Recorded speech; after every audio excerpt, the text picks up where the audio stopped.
Boa noite, gente. Vamos continuar aqui o bate-papo. Tô só colocando aqui a legenda para a gente continuar o nosso bate-papo. Nosso convidado já chegou. Boa noite, doutora Vera. Muito obrigado pela sua audiência.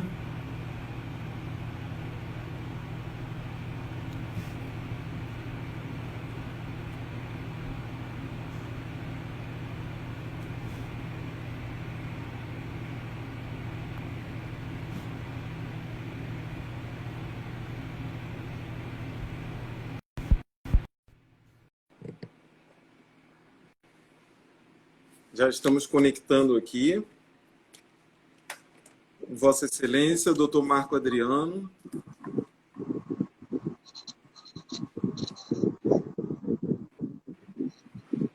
Está conectando. Muito obrigado, gente.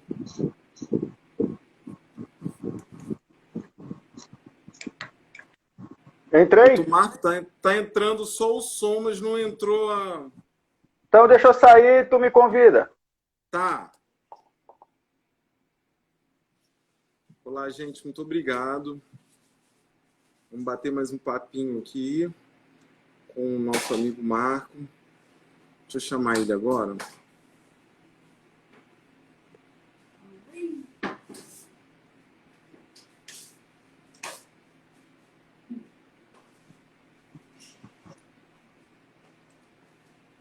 Aí, voltamos. Deu certo? Deu certo. Você está me ouvindo? Quer virar para você? Tudo certo.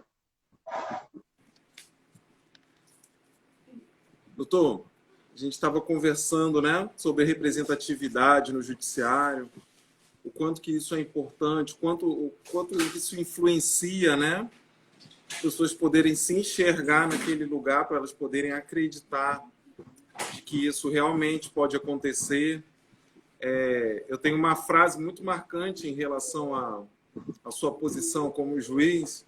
Eu tenho um amigo meu de Minas Gerais que já exercia a advocacia há quase 20 anos e daí ele teve que vir morar aqui em São Luís. E daí ele tomou um susto, que ele falou assim: Érica, eu fui numa audiência hoje, para vocês terem uma ideia, gente, do nível, do quanto aquilo que o doutor Marco falou naquela primeira fase. A gente tem aí, doutor Marco, um estudo que diz que a gente está há 65 anos praticamente atrasados em direitos civis.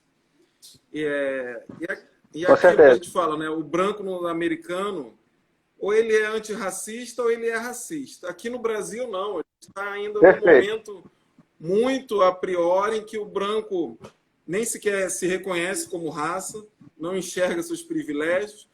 Como o professor Silvio Almeida fala, é uma raça que não tem raça, não enxerga seus privilégios, nega o racismo, leva consigo também muitos irmãos nossos, porque não é só o branco brasileiro que nega o racismo. Com certeza. A gente tem no Brasil também esse fenômeno de ter muitos negros que negam o racismo, acham que ele não existe. Talvez até quando eles alcançam posições igual à sua, principalmente, e eles parecem que deixam se embranquecer pelo sistema, e daí eles esquecem suas origens, esquecem o poder da sua representatividade e acabam aí entrando nessa esfera que é o racismo estrutural e continuam a replicar, exatamente, continuam a reproduzir toda essa sistemática que começa desde quando nossos irmãos foram sequestrados lá na África. Eu passo a palavra, doutor, para o senhor se estender nesse assunto. Prometo que eu não vou tomar mais muito, seu tempo. Não. Tu é o grande protagonista, mestre. Eu estou aqui complementando, né, dando uma visão assim. Eu recentemente eu acompanho o deputado Iglesias no Instagram, até faço esse registro aqui. Comentei uma postagem dele e aí ele me convidou no direct para participar de um debate. Eu declinei o convite e te indiquei, mesmo sem te conhecer até. Eu não sei se ele chegou a te convidar. Porque eu acho que tu hoje tem essa legitimidade conquistada com muita luta. Tenho certeza disso. Eu imagino e eu fico muito feliz porque a Comissão da Verdade da Escravidão Negra no Brasil, aqui no Maranhão é bastante atuante, talvez uma das mais atuantes do Brasil. Eu desconheço outra tão atuante quanto vocês. E como nós estamos no segundo estado com a maior população negra, eu acho que a gente tem que divulgar muito mais isso. Que nós alcancemos esse espaço, e aí a tua voz vai trazer outros como eu vim, a partir do teu espaço. Então a gente tem que expandir isso, trabalhar institucionalmente, a OAB, as outras instituições, e eu tenho certeza que o Tribunal de Justiça, na atual gestão do desembargador Lorival, vai avançar nisso, já há estudos, já há uma demonstração da intenção de instituir uma comissão de igualdade racial no judiciário. Então isso é muito importante, isso é fundamental, como tu falaste. O Ministério Público, da mesma forma, tem que caminhar, e a Defensoria, eu percebo que é uma instituição que tem, na sua origem, como eu falei antes, da figura de Luiz Gama, como talvez o primeiro defensor público por vocação da nossa história, a Defensoria Pública pode também dar sua contribuição até pela forma como as últimas gestões da Defensoria Pública se comportou, né? O atual defensor-geral Alberto Tavares, ele tem, e os demais defensores públicos, por ser uma carreira recente, plural, talvez uma das mais plurais do nosso estado, composta por muitos jovens, está trazendo essa perspectiva, né? Então aqui, como antes Jean estava acompanhando a gente, Jean tem um trabalho extraordinário, registro também o colega Yuri, que é defensor público da União, também uma representatividade assim, extraordinária, e o alcance aos universitários, porque eu acho que a gente tem que plantar semente também nos nossos estudantes, não somente conscientizando os profissionais que estão sendo formados a debater esse tema, como também buscando nas instituições de ensino que a disciplina sobre questões étnico-raciais seja também uma pauta. E aí aqui eu saúdo, eu sou professor da FAESP, estou licenciado pelo mestrado, mas a FAESP tem uma disciplina logo no primeiro período sobre questões étnico-raciais. Então é um novo currículo de formação e que eu tenho certeza que tem que ser replicado nas outras instituições de ensino. E aqui eu destaco também a Escola Nacional de Formação e Aperfeiçoamento dos Magistrados, a ENFAM. A ENFAM, ultimamente, está promovendo os cursos de formação de novos juízes de forma nacional. É um curso padronizado por formadores de uma equipe que a ENFAM coordena. E aqui eu destaco o colega Edinaldo, que é juiz em Sergipe, que é um dos formadores dessa temática. E aí os novos juízes já estão ingressando nas carreiras, tendo essa perspectiva de estar atento às questões étnico-raciais. Então, quer dizer, a gente está avançando bem no âmbito do Poder Judiciário e a gente tem que, enquanto instituições do sistema de justiça, avançarmos cada vez mais para que esse debate ressoe na nossa sociedade. Porque as questões étnico-raciais, elas também estão pautadas no âmbito constitucional. Claro. O artigo, se não me engano, 245 ao 215, ele fala da necessidade desse pluralismo lá do preâmbulo da Constituição, desse mesmo pluralismo político do artigo 1º, inciso 5º, que é o fundamento do voto condutor da ADPF, que julgou a questão das cotas da UNB, e também da ADC 41 da OAB em relação às cotas em concurso público. Eles buscam o fundamento no artigo 1º, inciso 5º, e, ao meu ver, a gente tem que buscar o fundamento no inciso 3º, que fala da dignidade da pessoa humana. Não há como sermos um Estado democrático de direitos, que o fundamento principal seja a dignidade da pessoa humana, se nós continuarmos tolerando práticas racistas, reverberadas pelas instituições do sistema de justiça. Porque já temos que lamentar as práticas racistas da sociedade, e temos que repudiar e nos comportar contra isso, tem que ter uma postura antirracista, é a postura que vai nos conduzir para uma sociedade realmente livre, justa, mas acima de tudo, a questão do pluralismo, ela vem contemplar justamente a garantia de que as diversas classes, as diversas etnias tenham representatividade na sociedade. Doutor Marco, eu quero fazer uma perguntinha. E aí a questão... Rapidão. Diga. Eu trouxe... Olha o tanto de pergunta que eu tô, gente. Não vai dar... Rapaz! Então vamos fazer o bate-papo nas suas perguntas. Não vai dar para... A gente vai deixar para uma segunda. Eu vou só registrar aqui um amigo nosso, Gustavo Maciel. Que orgulho de ver dois amigos no grande amigo debate, da faculdade. Ex-colegas de turma contribuindo por uma busca com igualdade. Gustavo é o irmão, meu colega de colégio, de turma, de vôlei, a gente jogava na mesma posição. Muita admiração pelo Gustavo, seu colega também, né?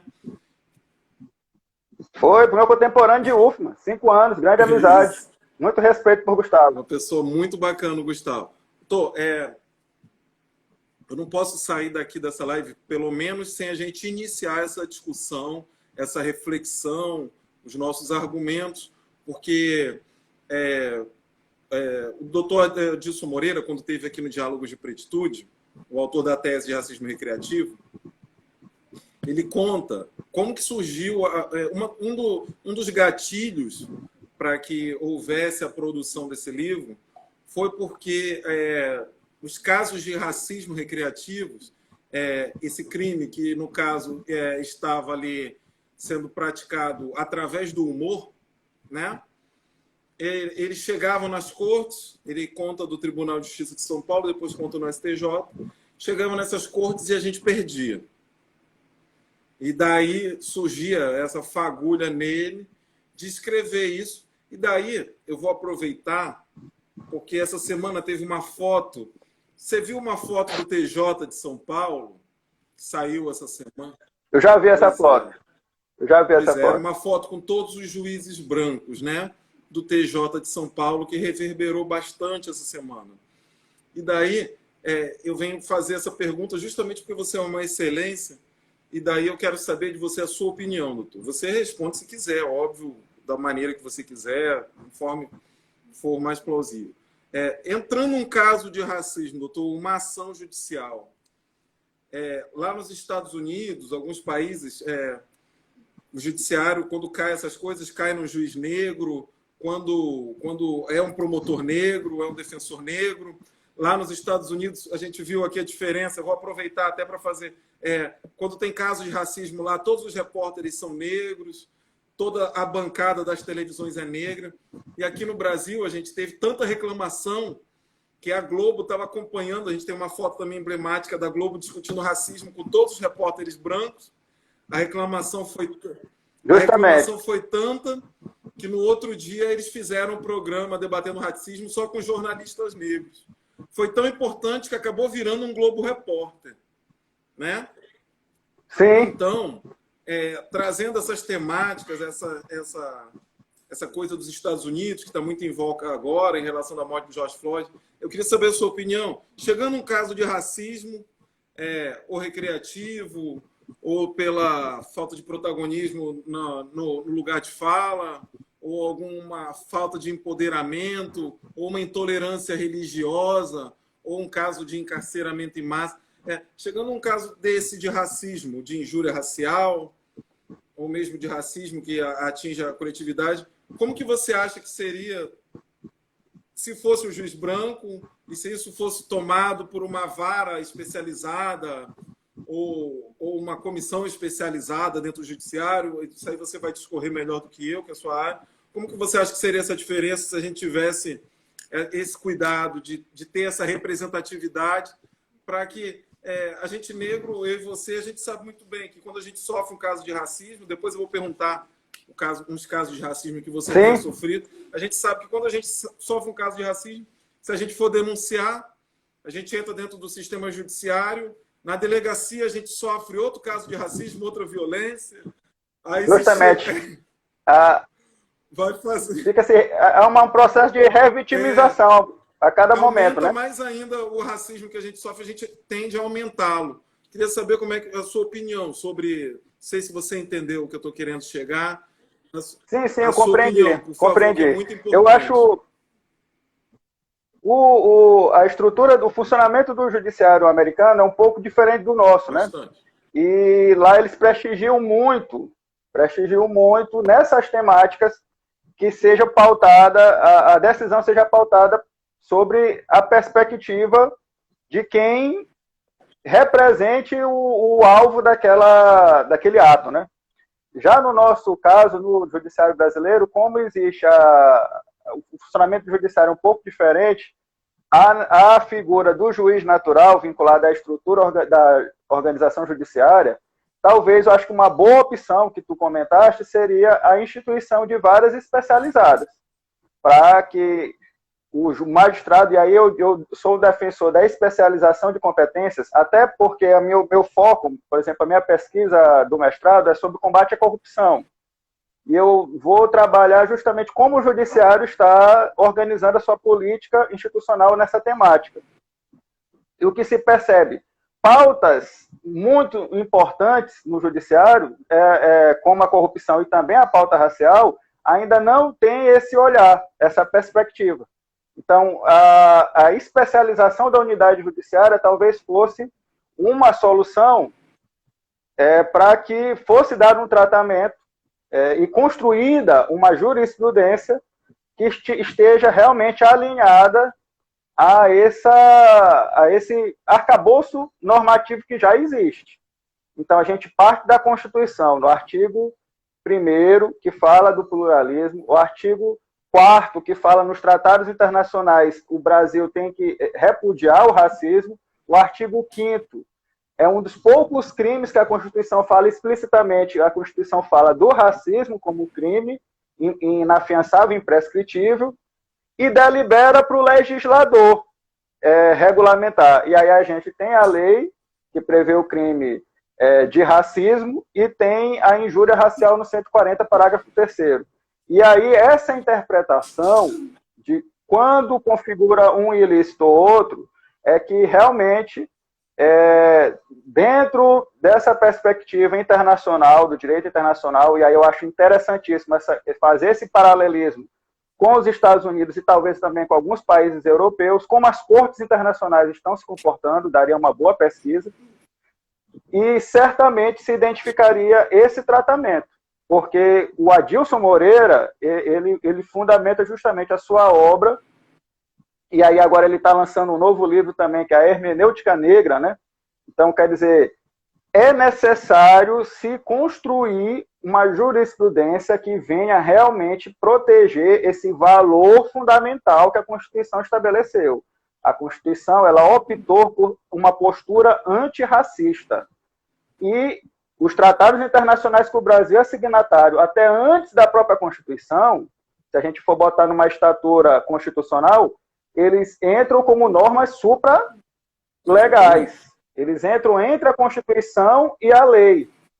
Então, ele deveria ser parâmetro interpretativo. E aí, se nós fizermos um controle de convencionalidade para verificar se qual das duas normas que deve ser aplicado, se é a lei de racismo ou o artigo 140, parágrafo 3º, certamente a melhor interpretação seria no sentido de punir por crime de racismo, porque o racismo ele não necessita atingir a coletividade enquanto conduta, porque essa coletividade ela já é atendida enquanto premissa. A coletividade ela e aí vem aquela teoria das microlesões, o ato de racismo que é praticado em concreto, ele só vem reverberar a toda aquela estrutura que já existe. Então, no momento que o judiciário reverbera, seja no momento de fazer a interpretação se é crime de racismo ou se é o do 140, parágrafo 3º, e também quando o judiciário, aí eu invoco aqui o caso do Miguel, da criança Miguel. Ali, ao meu ver, a gente pode analisar sob uma perspectiva, e aqui a gente está no debate acadêmico, eu tenho essa liberdade, até por ser professor, e aí eu me invisto da minha imunidade docente, eu não vou criticar a decisão judicial, mas eu vou entrar no mérito da análise dos profissionais do direito quanto à conduta que foi praticada. Então, tipificar aquela conduta da queda da criança como homicídio culposo, enquanto, no mínimo, poderíamos estar discutindo a conduta de abandono de incapaz com resultado morte, que, ao meu ver, seria como tu invocaste lá no início.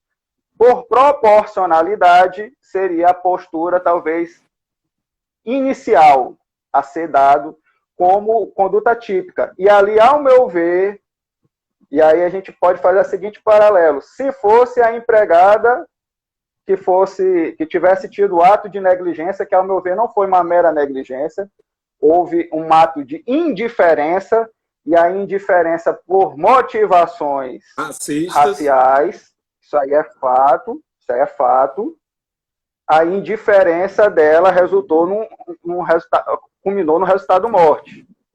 Pode ser até que ela não quisesse, ela não tenha assumido o risco, aí vai dar previsibilidade, direito penal é muito plural. Mas dentro desse pluralismo, acho que a primeira perspectiva seria abandono de capaz com resultado morte. Se fosse a empregada, eu não tenho dúvidas que ela estaria presa por homicídio qualificado. E aí a gente tem que reconhecer, foi dado um tratamento, aí a gente faz a indagação, aí eu te devolvo a pergunta. Foi dado um tratamento, houve racismo estrutural no momento da perspectiva que foi dado aquele tratamento jurídico, aquele fato? Aí eu justamente corroboro a tua pergunta. É necessário realmente que tenhamos órgãos especializados no sistema de justiça, desde a delegacia, ao Ministério Público, ao Judiciário, e não somente um órgão especializado, mas sim que seja inserido na formação dos profissionais essa perspectiva, para que aí o delegado, independente se é um delegado negro, se é um promotor negro, se é um juiz negro, mas todos os agentes políticos envolvidos no sistema de justiça tenham o conhecimento e o domínio dessa perspectiva, porque é inaceitável o tratamento que é dado a certos padrões de conduta que são diariamente repetidos. Porque sem essa perspectiva, né, doutor? Sem essa perspectiva vai haver esses contorcionismos jurídicos, não é isso?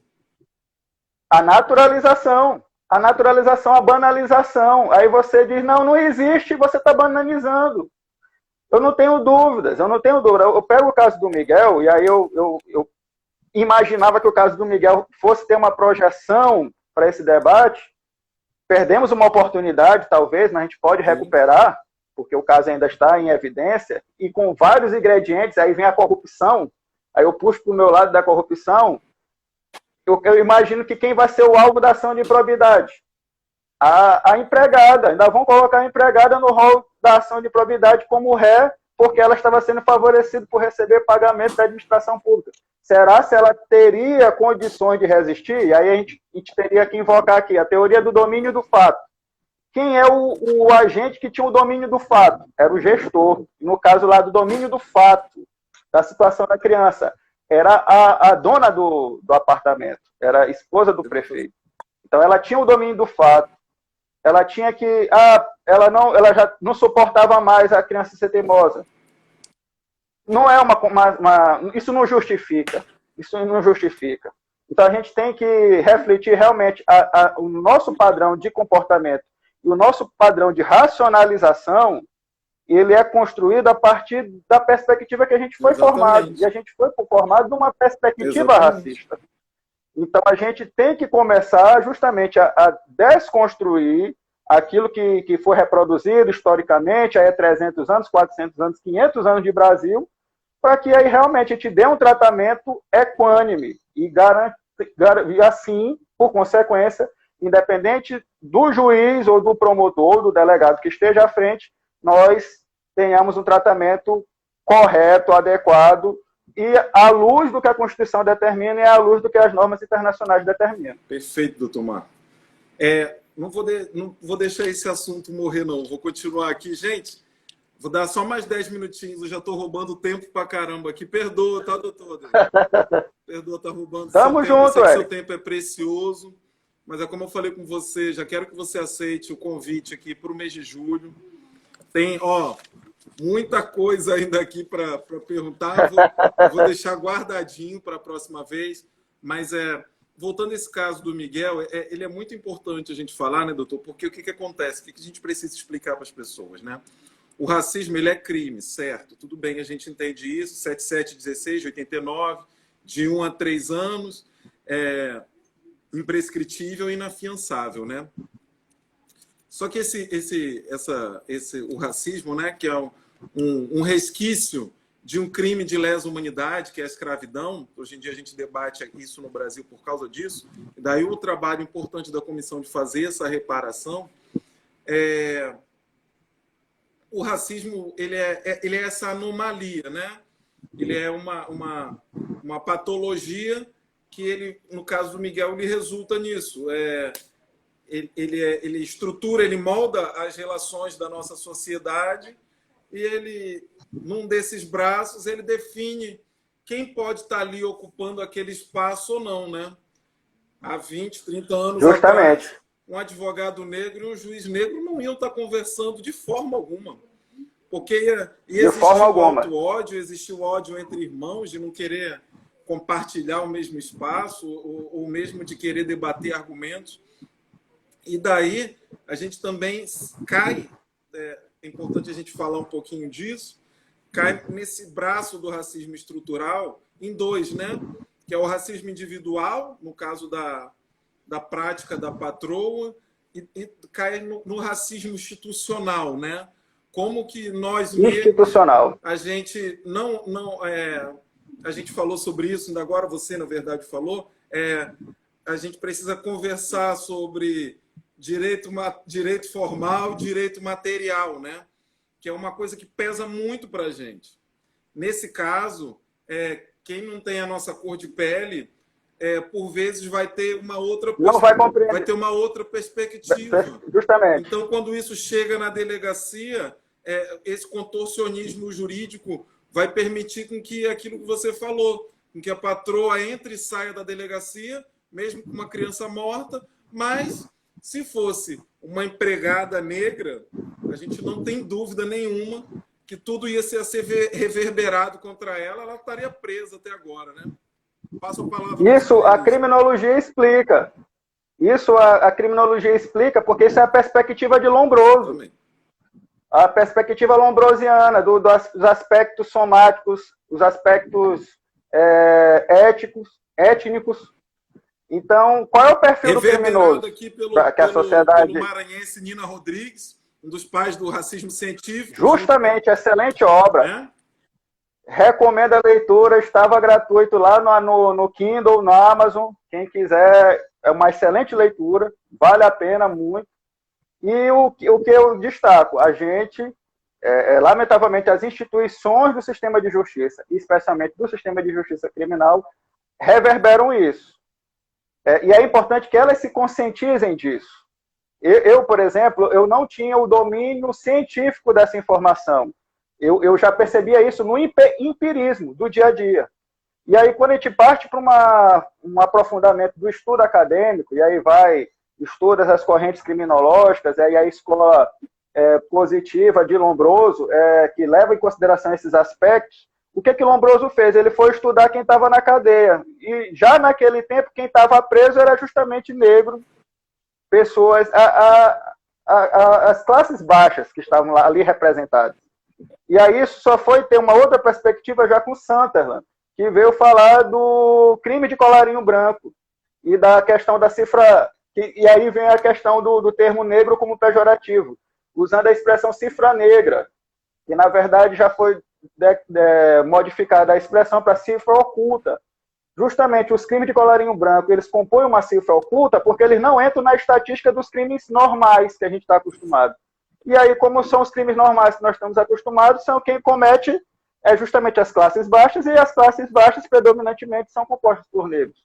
Então, você desconsiderar essa realidade é você ignorar a própria ciência, porque cientificamente já há argumentações construídas demonstrando que a perspectiva somática não é a perspectiva que deve ser adequada para o tratamento jurídico, mas lamentavelmente é o que ocorre.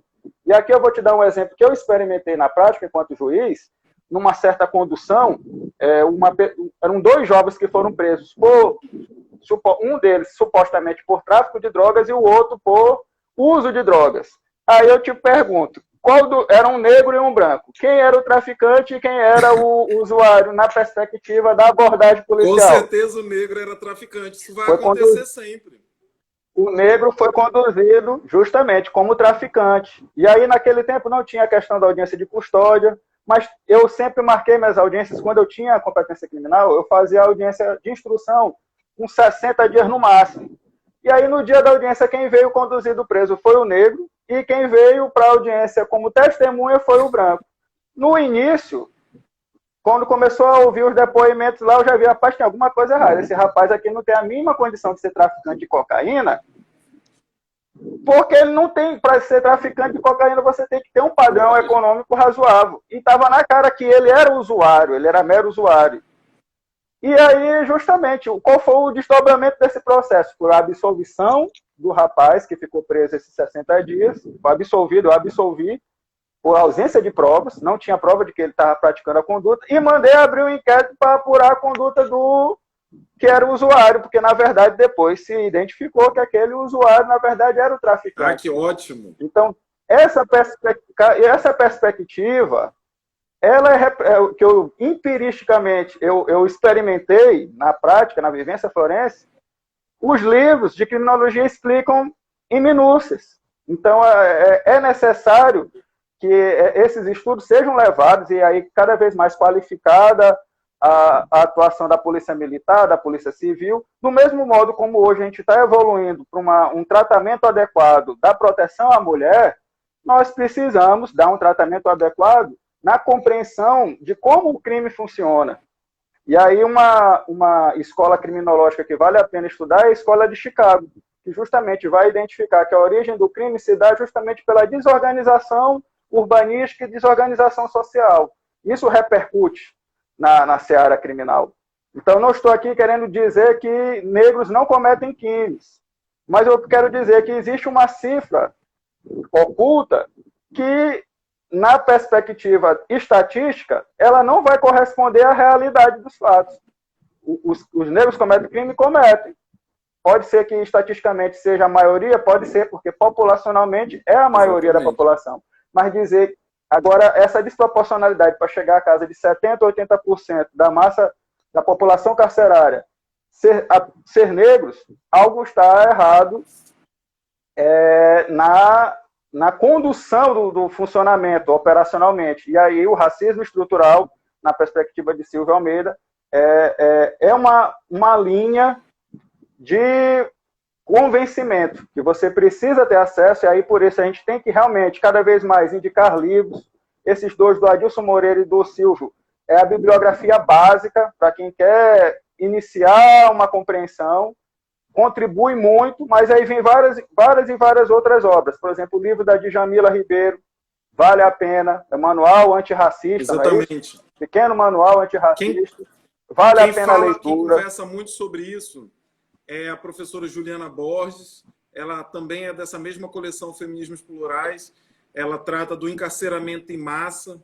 A gente precisa explicar um contexto histórico, né, doutor Adriano, que tiraram as nossas correntes e colocaram algemas.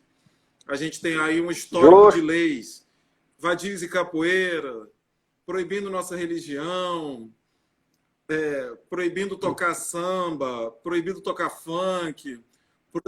Figura do malandro, né? Exatamente. E daí, doutor, tempo, gente, voa. Já tem 40 minutos essa segunda parte aqui. É impressionante. Eu vou terminar só com essa pergunta. Doutor Adriano, já está tarde. Doutor Adriano, um dos intuitos dessa comissão, ela visa a reparação, né? A reparação sobre a verdade, sobre todo esse período, sobre tudo que aconteceu com o nosso povo, né? Sobre essas leis... Tudo que foi negado. Sobre essas leis racistas. E daí a gente percebe que está tendo uma retirada de estátuas. Antônio Vieira foi vandalizado em Portugal. Em Londres, o prefeito já prometeu retirar todas as estátuas. Nos Estados Unidos, as estátuas também estão sendo retiradas já há algum tempo, né, com muito conflito, mas estão sendo retiradas. eu preciso saber a sua opinião em relação a esse assunto. Você tocou no ponto do Laurentino Gomes, eu queria aproveitar para dar uma alfinetada aqui nesse espaço, já que a gente está falando de representatividade. A maior editora do Brasil, ela contrata um escritor branco para falar sobre escravidão, né? Paga uma bolada fora do normal, um dinheiro absurdo, para 3 livros. Isso jamais aconteceria com um negro. Você vê os livros de Silvio Almeida, Adilson Moreira, Djamila, Joyce Beth, Juliana Borges, Rodney Williams, professor Sidney Nogueira, todos esses são livros baratíssimos.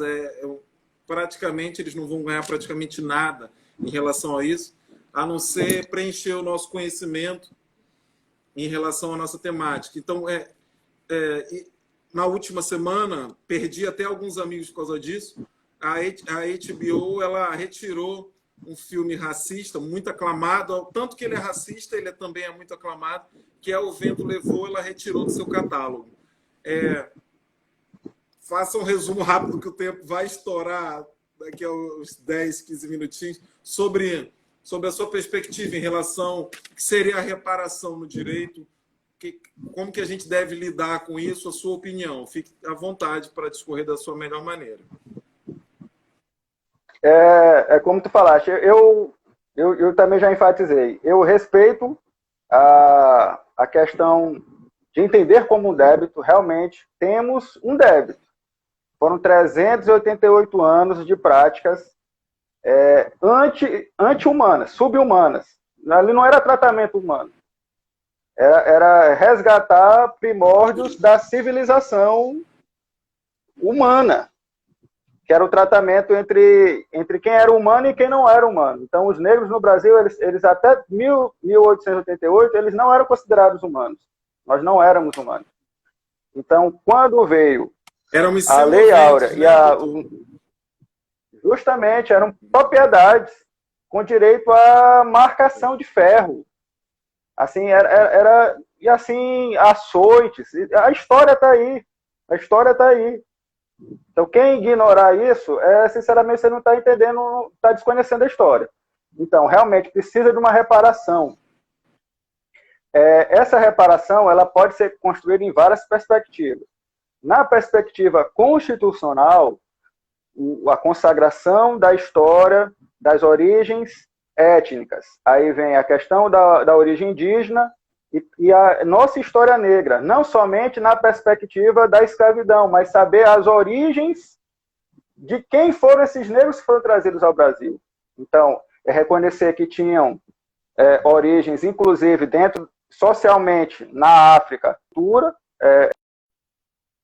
social, reis, rainhas com seus cultos, e aí vem a questão do respeito à liberdade religiosa, reconhecer, e aí o Maranhão é pródigo nisso. O Maranhão ele tem um reconhecimento das práticas culturais, e aí vem o tambor de crioula, por exemplo. Estamos em pleno mês de junho, São João, era para uma hora dessa estarmos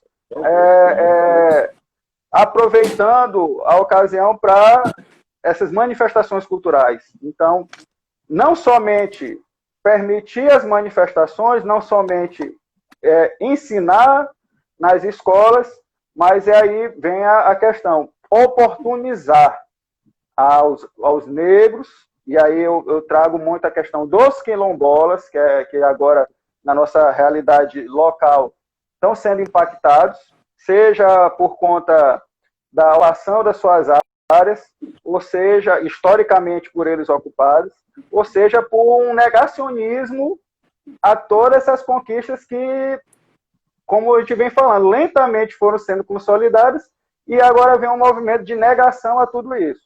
Então, essa reparação é necessária e é necessário justamente a construção de uma nova perspectiva, que se dê oportunidade em todos os níveis. E aí vem a questão educacional, que vai libertar, eu entendo a educação como instrumento de transformação social, um instrumento de descoberta de talentos, como um instrumento realmente de igualdade.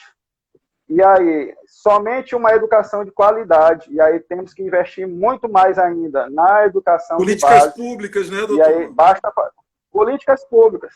Políticas públicas. E aí, por exemplo, a Escola de Chicago, quando preconiza isso, olha, temos que urbanizar, temos que dar a casa digna, a moradia digna, a escola digna, o hospital digno, para que as pessoas se sintam realmente enquanto sociedade. E aí a grande população, grande parte dos negros, realmente estão nas camadas intermediárias ou inferiores da sociedade.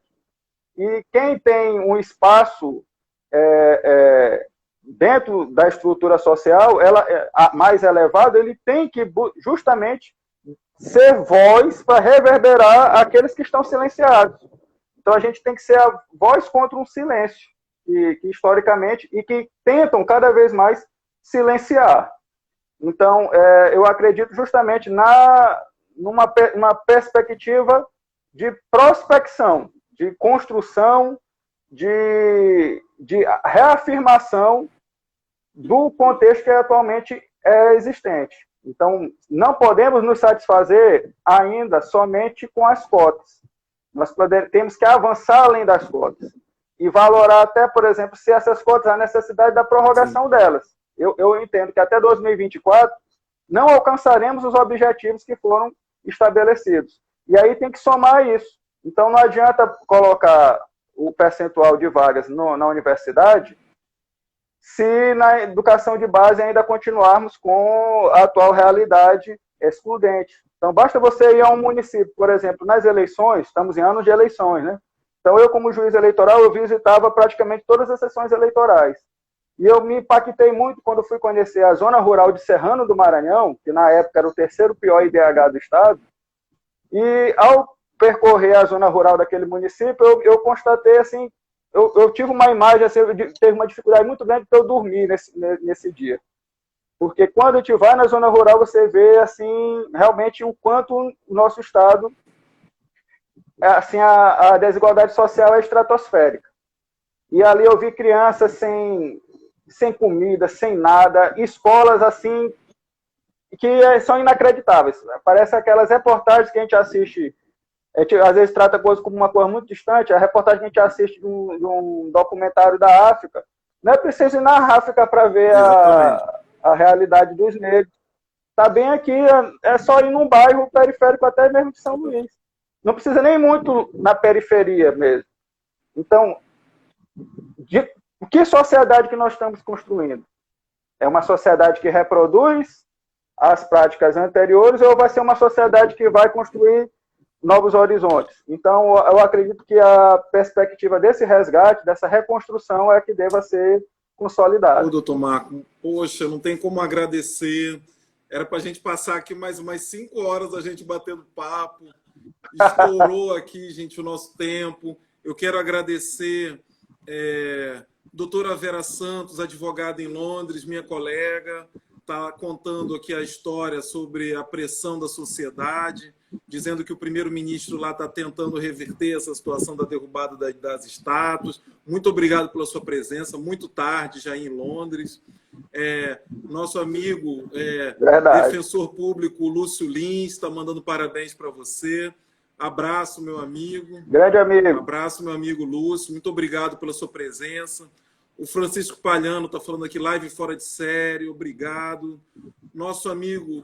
Nosso servidor, viu? O Palhano, eu até faço esse registro. É uma das pessoas que ele não imagina o quanto ele representa para a cidade de Pedreiras. Ele é um rapaz de origem humilde, professor, servidor do Tribunal de Justiça, estudante de Direito, um excelente aluno, tá entendendo? E eu tenho certeza que tem uma projeção muito grande a alcançar ainda. Então, são exemplos como o dele, talvez o meu, não quero ter esse preciosismo de colocar como exemplo, assim... mas o Palhano, ele é extraordinário, do mesmo modo como o José Carlos. Eu estou vendo aqui os comentários dele. José Carlos é uma pessoa que eu conheço desde a academia de polícia. Eu fui escrivão de polícia, foi meu primeiro emprego. E conheci o José Carlos na academia, ele sendo agente penitenciário. Então, hoje, um advogado renomado, consagrado, com grande atuação em todo o nosso estado. Então, me orgulha muito destes exemplos e demonstra para a sociedade que nós temos essa possibilidade de, sim, ocuparmos. Eu como coloquei um dia desse no Instagram, nós, sim, podemos. Nós podemos. Agora, logicamente, alguns de nós, como eu e tu, talvez, nós tivemos uma estrutura familiar que nos colaborou para a nossa projeção. Sem dúvida. Isso aí eu agradeço muito. E isso não faz com que nós venhamos a legitimar o discurso de quem vem com a ideia da meritocracia. Não permite a gente nós se somos desligar justamente, das nossas raízes, né? Justamente. Eu já vi muitas pessoas quererem usar o meu exemplo de ter sido em primeiro lugar no concurso de juiz sem cota para dizer que a cota não é necessária. A cota é extremamente necessária. Só para você ver como às vezes a gente fica numa situação até complicada. Mas aí, por isso que é importante o espaço de fala para a gente explicar. Porque quantos de nós estamos invisibilizados, como você mesmo falou? Então, eu acredito que a realidade é essa, a gente se posicionar, e aí eu peço a todos, a sociedade como um todo, que se posicione contra o racismo. Precisamos ser antirracistas. É a única alternativa para se construir novos caminhos. Então, a postura não basta eu dizer eu não sou racista, você tem que ser antirracista. Não aceitar, repudiar e se manifestar. Gente, doutor, o nosso grande deputado Hélito do Curso está parabenizando aqui a live. Doutor Yuri Costa, meu amigo, grande defensor público federal, está parabenizando a gente. Muito obrigado pela sua presença, pela sua audiência. Professor André Márcio também está parabenizando a gente. Gustavo, meu irmão, Gustavo Maciel, mais uma vez falando aqui, parabenizando a gente, por nós dois, seus amigos. Muito obrigado, meu amigo, meu irmão. Gente, vou ter que encerrar que vai cair, senão a OAB também vai me matar, porque minha live está passando sempre para 2 horas e eles têm que guardar esse material e, por vezes, a nossa comissão está criando aí um grande volume de vídeos, né? Doutora Jane... A gente está documentando, Érico. Eu te parabenizo por isso. É necessária essa documentação. É a construção de uma nova história. A doutora Gil, advogada também em Londres, está aqui. Doutora Gil, minha amiga, filha do Babá e autor do livro Intolerância Religiosa, Sidney Nogueira. Recebi o livro do seu pai essa semana, a Amazon entregou. As pessoas já estão recebendo. Faço até essa indicação também ao meu amigo, Vossa Excelência, o doutor Marco. Esse livro é maravilhoso, Intolerância Religiosa. O professor Sidney também esteve aqui presente. Gente, teve muita gente falando aqui. Eu não vou poder falar de todos, mas caiu. Eu tenho que agradecer aqui.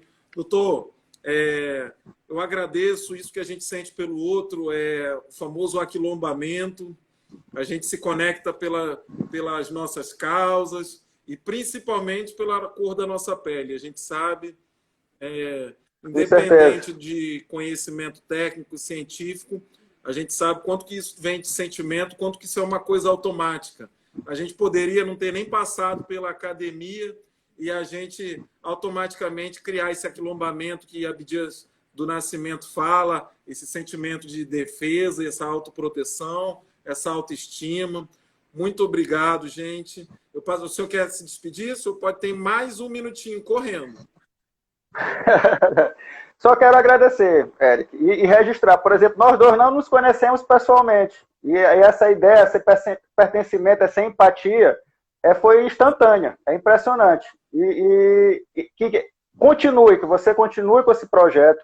Que a OAB está de parabéns, a OAB Maranhão. Tenho muito orgulho de participar desse espaço como juiz, até para demonstrar que nossas instituições, elas dialogam, conversando do mesmo modo, no mesmo nível, no mesmo padrão. Eu acho que é isso que a sociedade precisa compreender. As instituições, elas não estão para se distanciar, a gente tem que construir o diálogo. E aqui eu agradeço muito, como juiz, como magistrado, em nome da AMA, agradeço a OAB por esse espaço e espero que isso seja apenas o início de uma continuação muito grande aí desse teu projeto. Sem dúvida. Gente, parabéns. Já adianto aqui para vocês, os 2 irmãos do Dr. Marco também vão ser convidados. A gente vai ter um delegado, a gente vai ter um promotor, os 2 negros dessa família que é referência. A gente precisa sempre ressaltar isso, porque isso influencia, gente, influencia muito. Representatividade, quem esteve aqui presente, é muito importante. Essa live, para mim, eu não sei para o doutor Marcos, acho que também, essa live é histórica, gente. Um advogado e um juiz negro conversando. Com certeza. Entendeu? Isso daqui a 20, com certeza. Muito 20, obrigado. 30 anos vai ter um significado enorme. Isso daqui, esse vídeo, esses nossos bate-papos, quem sabe até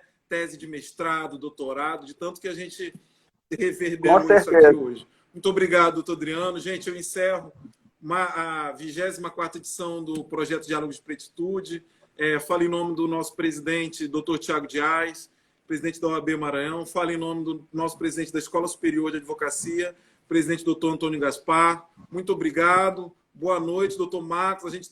A gente conseguiu uma bela audiência. Grande abraço. Correndo com Gilberto Gil e Isa agora na televisão.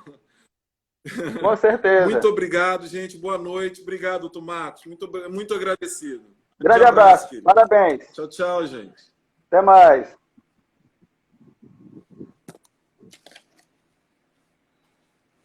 Vai lá, Caio. Conseguiu carregar um pouquinho? Carregou? Tá funcionando?